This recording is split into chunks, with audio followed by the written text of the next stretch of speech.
24 billion pairs of shoes a year produced. And if you lose 10 grams off an outsole of a shoe, that is 400,000 tons of microplastics potentially going into the environment each year. This is purely what is created by people walking around. The original narrative was around sustainability. Bio-based, biodegradable, good for the environment in short term. But what happened was it didn't really land that well. Our theory is it's too much of an abstract concept. It's somewhere out in the future. It doesn't affect me now. We have sometimes been blinded by the potential. You get a big name company talking to you and there's this huge potential volume. You can lose a lot of time and focus by trying to accommodate that. Hi, Nick. Thank you very much for joining me today on the podcast. You have spent the past best part of 2 decades in the polymer industry. Mm-hmm. Part of your role became scouting the technologies that might disrupt it. So when you came across Algenesis, what made it the company worth leaving a long career for? That's a very good question, and it's one I ask myself on a regular basis sometimes. I mean, I'll give you a little bit of background as to sort of how I got into this. So I came out through the sort of the technical channel, studied at Loughborough University in the UK, primarily held technical roles in various companies in the early part of my career, and then moved on to commercial leadership. And then for the last couple of years at my previous company, they created a small group of people basically going to go scout out those startups that were going to disrupt the industry and figure out a way in which we could, partner with them, whether it's simply be a customer, technology licensing, or even potential acquisition. So over that sort of couple of year period, I spent quite a bit of time engaging with founders and startups and, university spin-outs and things like that. So I got a reasonable perspective on what was coming down the path, whether it's new polymers, new additives, new technologies and things like that. And you start to see themes that are sort of running through these things. And, there's a lot of companies out there that have got a tremendous sort of scientific story, and it's very, very, very credible. But then you go, where's the market? Or, it's 30 times the market price for an equivalent material. Nobody's ever going to buy it. And then you've got another group that sort of falls into the category of, I don't want to say greenwashing, but, it's a great story, but there's not a lot behind it when you dig into it. And what appealed to me about Algenesis was it had a very strong scientific background. The founders came out of UC San Diego. They are producers of polyurethane technology. So the market for polyurethane is huge. It does, certain aspects of polyurethane don't have the best sustainability sort of position. So there was definitely room for improvement. But also beyond that, the founders, the organization they created had purpose. There was energy, good people. And all of those things together really made it appealing for me. And, I was actually investigating them as a way to potentially partner with them.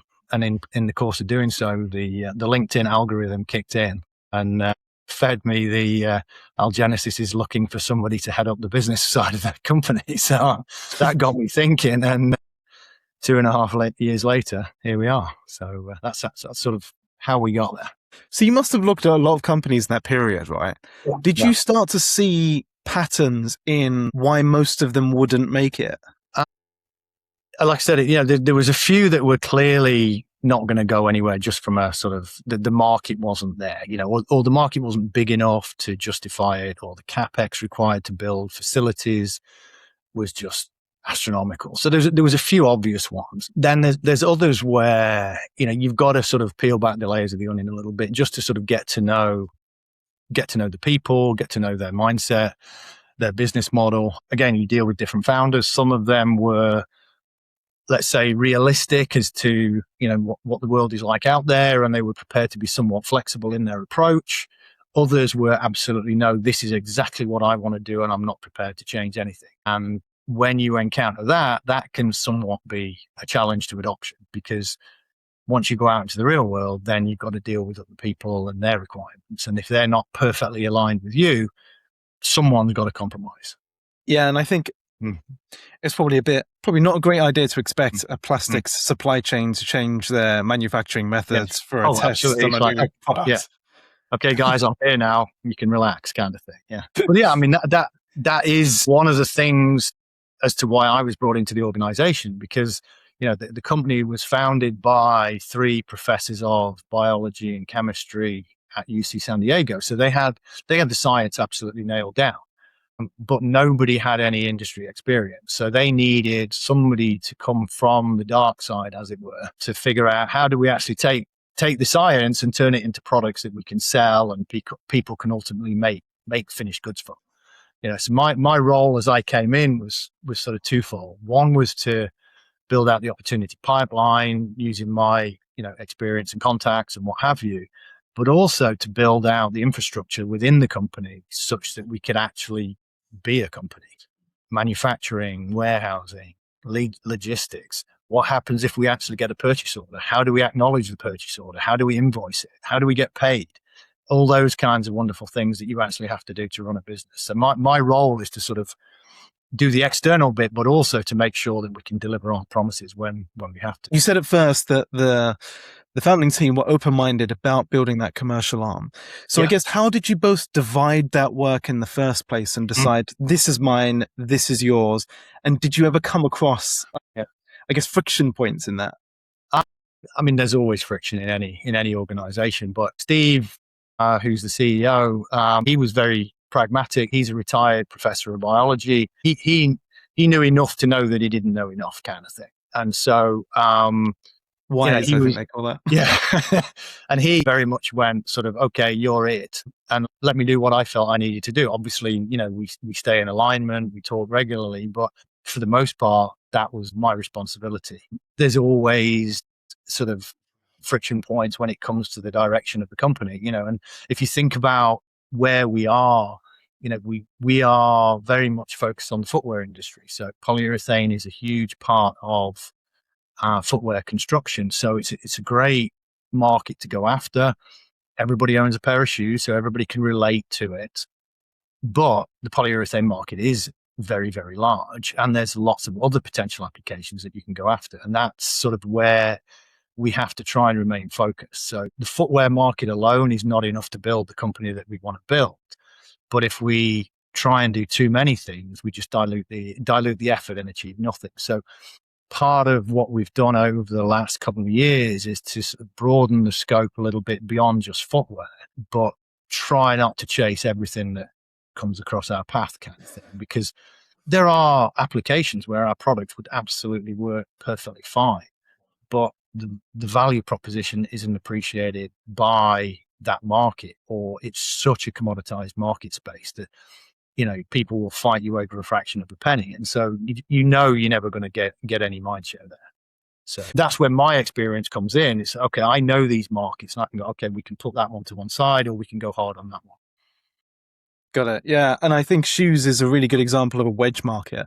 Like if you try and sell to everyone at the same time, you're not going to sell to anyone, because A, you've got the messaging thing. B, the sales process could be completely different for 2 different industries. And so by focusing on one specific, I guess, beachhead is what B2B SaaS would call it. Yeah. And then going in there and then building from there. Yeah. So you said, it sounded like when you joined, the business wasn't completely commercially ready. Yeah. So how did you weigh going to market quickly against getting the foundations right first? Yeah, I mean that's always a challenge, and it's always one that you look back on and go, okay, maybe we could have done that a little bit differently. But I joined. We had a good, very frank, sort of candid discussion before I joined, so I sort of knew where we were commercially, but then reality of what it's actually like when you turn up on day one is always a little bit different, and you start to sort of figure it out. And it was definitely a steeper hill to climb than I originally anticipated. So what we made a conscious effort to sort of focus internally for the first few months. And so probably for the first 6 months of my tenure, it was all about, okay, let's get ready to go to market. Let's build some basic inventory to sample customers. If we turn up and say, hey, we've got this great product, and they go, give me a sample, and I haven't got a sample to provide, you lose credibility. So we went through all of these kind of real basic aspects to, okay, what happened? Technical data sheets. Do we have safety data sheets that comply with international regulations? Do we have the chemical registrations in place or underway to be able to sell these products in these markets? How do we get these products manufactured? How do we warehouse them? How do we ship them? What's the price point going to be? All those things we worked out internally to the point where we were like, okay, now we feel ready to go to market. And we made a few sort of tentative steps, gauge that feedback, apply those learnings, and then slowly started to ramp up the effort. And then in that sort of 6 to 12 month time period, we hired somebody to head up the marketing aspects. We sort of added a few extra people to the science team to help support the commercialization efforts, because you can guarantee, despite what anybody tells you about products being drop-ins, they're never drop-ins. And there's always some sort of little tweak or adjustment that you need to make. And so being able to visit customers and be on site and be there for trials is hugely important.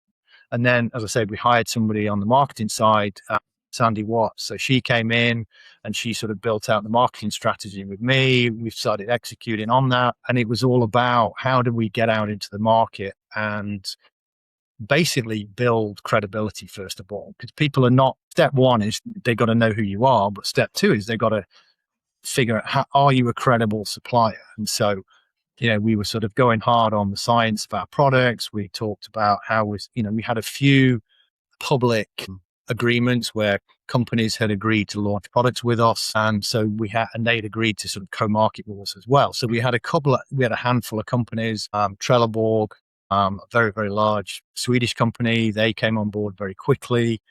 Rhino Shield, phone case manufacturer in Taiwan, they come on board very quickly.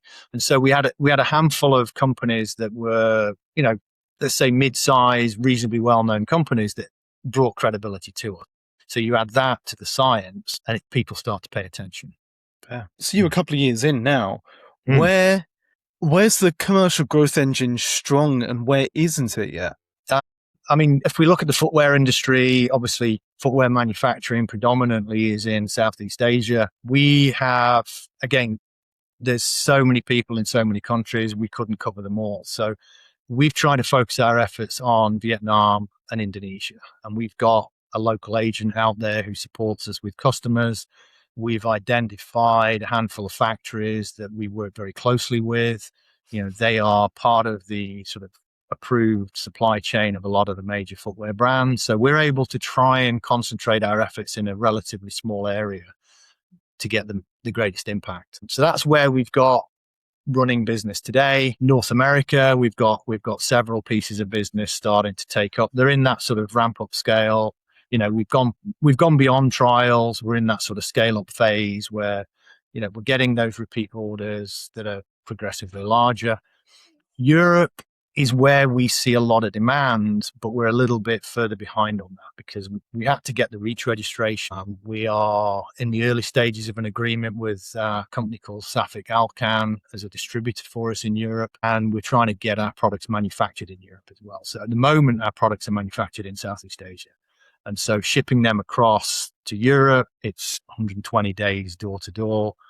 It adds cost.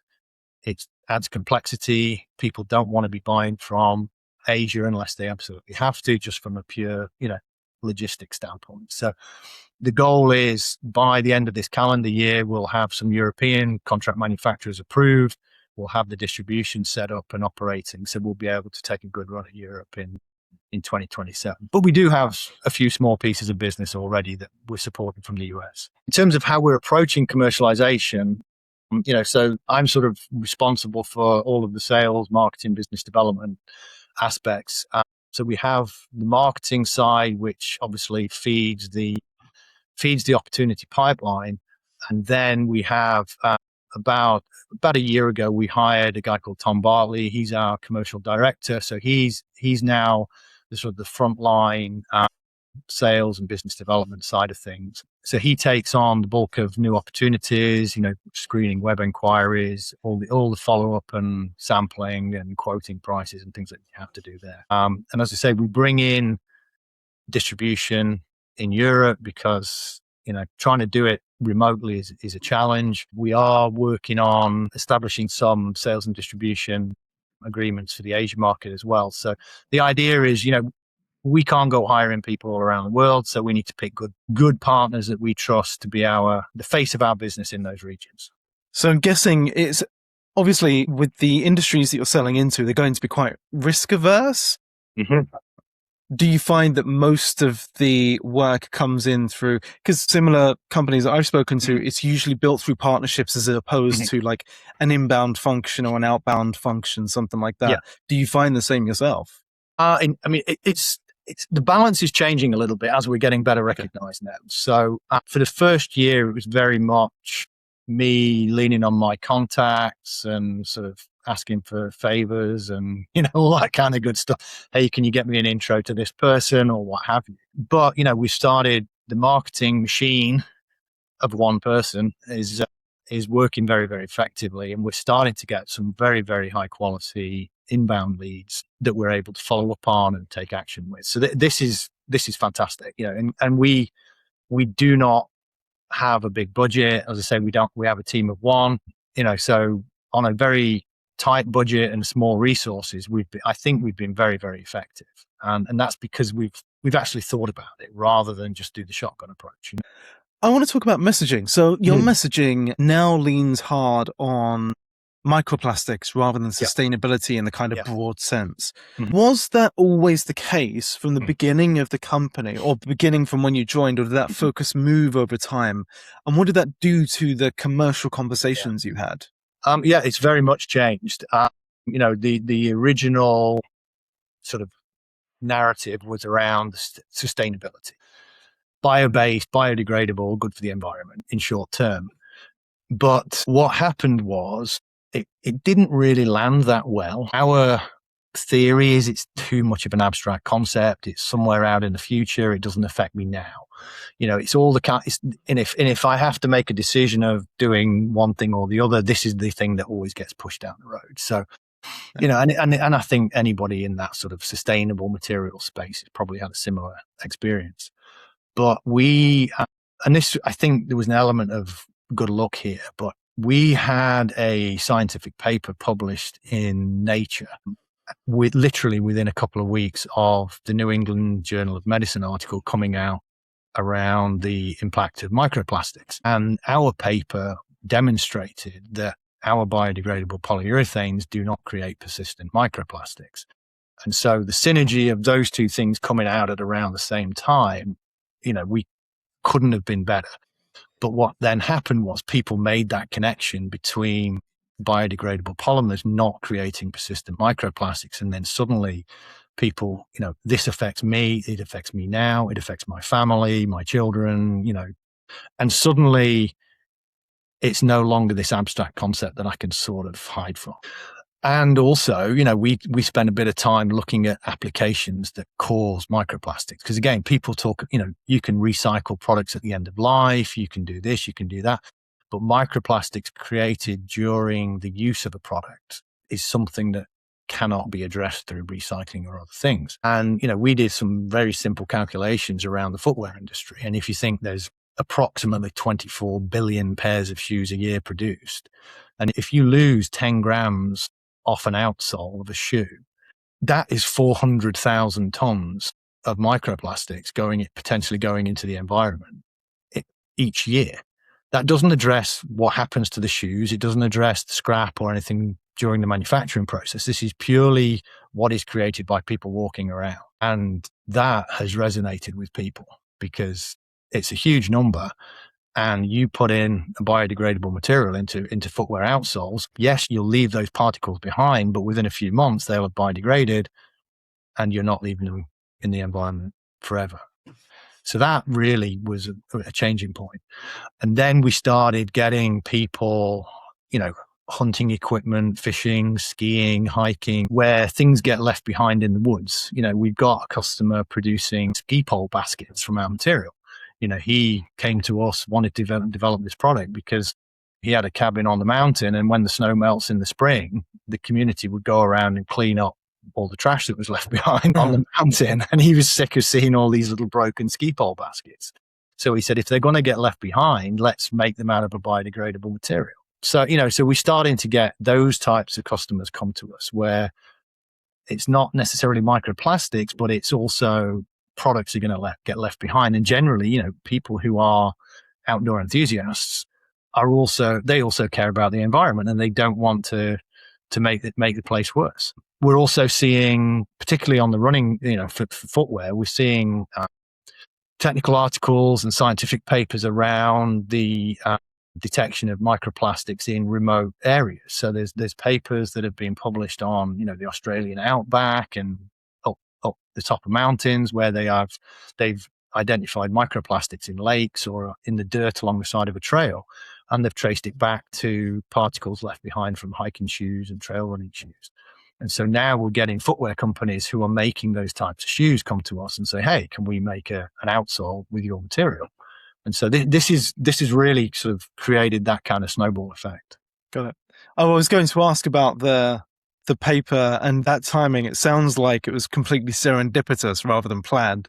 Oh, absolutely. Because trying to get a paper published is a nightmare. And, you go through edits and changes and the peer review, and it just happened to come out within a few weeks. And, we were slightly after the New England Journal of Medicine article. So timing, again, had we come out first, it might not have been quite as successful. But, we got awarded one of the top 100 documents downloaded by Nature that year. Wow. And I can't remember the exact number, but it was over 100,000 downloads. So it was pretty significant for a little old startup. So and that definitely got us a lot of credibility in certain areas. So that's gone well. Tell me about something that's not gone well on the growth side over the last year. Yeah. I mean, the current geopolitical situation has definitely not helped, shall we say. Not just something in your control. Yeah. But not only that, it's what it has done is it's a lot of companies have had to focus on essentially staying alive, staying profitable.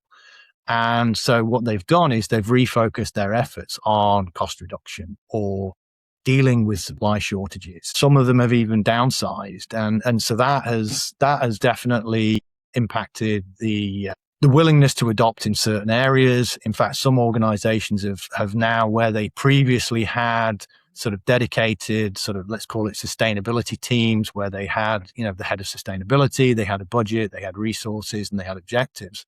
A lot of companies now have rolled that back into the business units. And so now it's been, I don't want to say diluted, but it's been lost in the organization. And so there's no clear responsibilities. And then, again, the harsh realities of day-to-day business kick in. So that's where we have to be very careful about the partners that we pick. And, because everybody wants to talk to you, but how do you go from talking to doing? And that's where, we have sometimes been blinded by the potential. You get a big name company talking to you and, and there's this huge potential volume. You can lose a lot of time and focus by trying to accommodate that. And that's, if we could roll the clock back and do a few things differently, I think definitely we would be a little bit more honest with ourselves about the likelihood of some of these companies taking action. But that said, you can't ignore them either. But, if you think back to your typical sort of innovation adoption curve, you get your innovators, your early adopters, the early majority, late majority, and what have you. And, the reality is that cycle is there, or that curve is there because that's the reality of what it is. And so what we've done is we've really tried to sort of focus on those innovators and the early adopters now. They are the ones that they will get us that initial commercial traction. Are they big enough for us to build a business? No. But then they get the attention of the early majority, the late majority. So you sort of work your way through that adoption curve. And honestly, I don't see a way of getting around that in the material space. If you've got some kind of unique nutraceutical or pharmaceutical product, you can quite often sort of leap through that. But when it comes to, polymers, industrial chemicals and things like that, it's pretty basic when it comes down to the mindset behind the companies and why they use your products. The other thing you mentioned earlier on was around how sustainability can feel like quite an abstract concept. And so it's people understand something that's affecting them in their day-to-day life a bit more, like microplastics. And we can't see the majority of microplastics and stuff, but people know it's an issue. Yeah. And I think the other side of that is the whole like business commercial side of things. Because as you just said, a lot of these companies, the sustainability arm is kind of getting folded into other business functions rather than a dedicated sustainability thing. Yeah. And, there's pros and cons to doing it both ways. But I think where I see the best companies growing quickest is those that understand their target buyer most and speaking to their needs, their outcomes, what it is that they need from a product. Absolutely, yeah. And then helping them translate that into actual business terms like risk mitigation, cost savings, extra profit, things like that. Yeah, yeah. So I completely see why that messaging has helped. I mentioned in our previous conversation, I really enjoyed the previous podcast with Alex.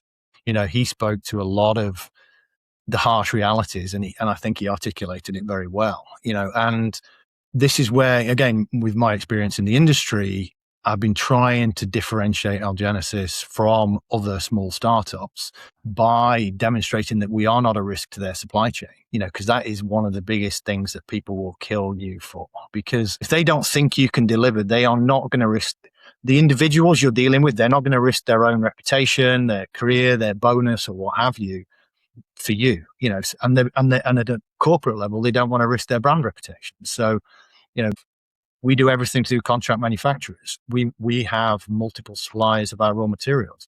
We have multiple contract manufacturers approved. We have different channels to market. We're also trying to, expand into multiple markets. So there's a level of risk mitigation by being present in different markets and different applications and things like that. So we're trying to, address the harsh realities of doing business as best as we can. And that's a challenge because it requires effort, it requires money, time that doesn't deliver immediate commercial traction.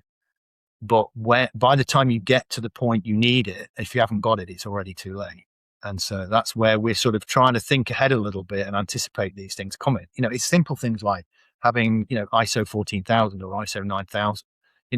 A lot of companies around the world, they will not approve you as a vendor to their company unless you have these approvals, because it shows you have a system in place to manage quality and manage your business. So we have those things in place. In fact, earlier this week, we were awarded EcoVadis Gold, and this is an environmental assessment of the company. We're now ranked in the top 5% companies globally. And so that adds credibility. We've had scientific awards for our technology as well. So we've had, industry bodies recognize us for the innovation that we've created. So all of these things sort of come together to build that credibility, which ultimately is intended to drive trust that will allow people to place those purchase orders and create products with your material. So a lot of people's only experience of biodegradable materials is like a flimsy fork or a paper straw or something like that that gives up halfway through a drink. Yeah. How much do you run into that assumption when you're speaking to people? And how do you get a serious buyer past I would say probably 4 or 5 times a day. It is the number one question we get asked, without any doubt. With our shoes, we had to create our own shoe brand to demonstrate to the shoe companies that you could make a product, because they were like, well, biodegradable materials, they'll just fall apart. In fact, we've had people go, well, don't they turn your feet black? And, or you name it, we've had these types of questions. And so we show that, we've got shoes that have been worn for 2 years, and they show signs of wear, but they're perfectly fine. As a team, we all wear the Blueview shoes around, and they look worn. They've got battle scars, but they haven't fallen apart, and they haven't done all the things that people think they would do. And so that is absolutely the number one question. But it's also, I think it's just driven from exactly what you say. People's primary experience with bio-based or biodegradable materials is, forks that snap and knives that snap and straws that feel horrible in your mouth or don't work. And so you have to overcome that. And that's been a real challenge. So we've had to spend a lot of time and effort generating product performance data to show that our products are equivalent to the incumbent materials. And that takes time, takes money, slows things down. I think there's a good lesson there about show, don't tell, especially like building the product yourself, showing it to people for sure. Yeah. I mean, we sell those Blueview shoes on the website, but we probably give away more shoes than we sell, because we go to companies and say, here's an example of our products. what's your shoe size? We'll send you a pair. You can wear them around. And overwhelmingly, we get very, very positive feedback. And quite often that can be the catalyst that triggers the project or the adoption of the material, because they can see it's real. It's not just a PowerPoint presentation. The funding environment for materials companies has shifted a lot, obviously, over the past couple of years.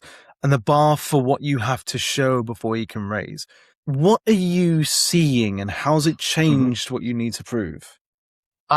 It's not necessarily anything has changed. It's the level of which you have to prove it has changed. So, it used to be, to make a generalization, for, to get sort of Series A funding, typically you'd need around $1 million of revenue, and you'd need to have some form of offtakes to show future revenue. And that's been sort of standard industry knowledge for several years. We're at the point now where, under normal circumstances, we would have met those criteria. But as you said, the bar has moved, and it's now people want several $1 million of revenue and more offtakes. And, it just raises the bar. And as the bar gets raised, our burn rate, we're burning through our funding. And so we are actually out raising at the moment. So several times a week, we're out pitching to VCs, listening to Alex's comments from the other week. You're either too big or too small, or we'd love to invest, but we can't leave. As soon as you get somebody with the term sheet, we'll jump on the back of that. And so you get all of the very, very positive yet non-committal comments. So, we're quite selective in who we pitch to. We look at who they have previously invested in. Do they understand materials? If they already have a portfolio company that is maybe too close to us, could also be a negative, because they don't want to have people competing within their portfolio. So you want this sort of sweet spot of somebody who invests in the materials space, but hasn't already invested in something too similar to you. We've looked at strategics. They're great, a little bit less critical when it comes to valuations. But the downside of a strategic is it could put off other people from dealing with you, because you're now sort of spoken for, kind of thing. And so we have to be selective in that aspect as well. So yeah, it's a tough one. But we've got very good investors with us at the moment. We've got some very good connections. We've got people going through diligence at the moment. So, I'm optimistic that we will get the funding that we need to, move to the next stage. So he says, with his fingers crossed. You mentioned offtake agreements there. Yeah. They sound like the dream for a materials company. Are they always? There is a dream that the offtake is what you are.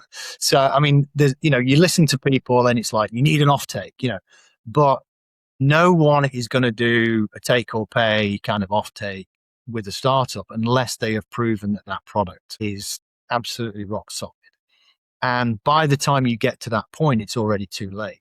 So, typically you will get offtakes, but there's a lot of caveats built into that as well on both sides. So, we have to be able to deliver the product in the quantity at the price point that they need. It has to perform as is expected. They have to develop a new product. That product has to sell in the market. All of those things all affect the potential offtake. So yes, we strive to have these very robust offtakes, but the reality is it's always a negotiation, and you've got to be prepared to negotiate a little bit. Otherwise you'll get nothing. So yeah. And again, it depends what market you're going into as well. So, and how unique your product is, how much they need it. Equally, is there impending legislation coming in that may be forcing people to change in the next, let's say, 3 to 5 years? So we pay very close attention to anything that might be coming in that's legislating against microplastics or, the polymer industry in general. And like, how can we add that to our value proposition? And so we pay close attention to these things, and that definitely helps. So you've got to understand your market, you've got to understand the mindset of your customers, but also what's going on in the world around there that you may not be immediately aware of. My final question for you, Nick, is what is something you've spent real time or money on that you tell another commercial leader to skip? I mean, this is sort of the science versus the harsh reality of business. There's a lot of projects that we would love to do because they are very interesting scientifically. They could definitely give us long-term potential, But if we don't get the money coming in now, we won't be here to realize that long-term potential. So we have, we've got that sort of push-pull internally of the short-term focus of generating revenue whilst maintaining the long-term sort of scientific pipeline of products. I don't think there's a perfect answer to that, but you have to think about it long and hard. The other thing is, if you are building unique manufacturing technology and you only have one of those plants, that is a risk. And so having the ability to replicate through distributed manufacturing is, I don't want to say essential, but very, very important if you are bringing something new to the world. Because if you've only got that one, if that one thing doesn't work, then people are not going to necessarily trust you to deliver. So that's something that needs to be thought through very carefully. Nick, thank you very much for your time. I really appreciate this. How can people find out more about Algenesis? What have you got to plug? So first of all, follow us on LinkedIn, Algenesis Labs. We have our website, algenesislabs.com. A lot of scientific information there. All of our papers are there. We've got case studies. We have our Blueview shoes. This is blueviewfootwear.com. Feel free to go buy a pair. But yeah, we're at upcoming trade shows around the world, conferences. Yeah, follow us on LinkedIn, go to the website, reach out, message us. We'd love to talk to you if you've got an opportunity for us. So always happy to help other people in the space as well. Thank you. Thanks, Chris. Appreciate it. Cheers.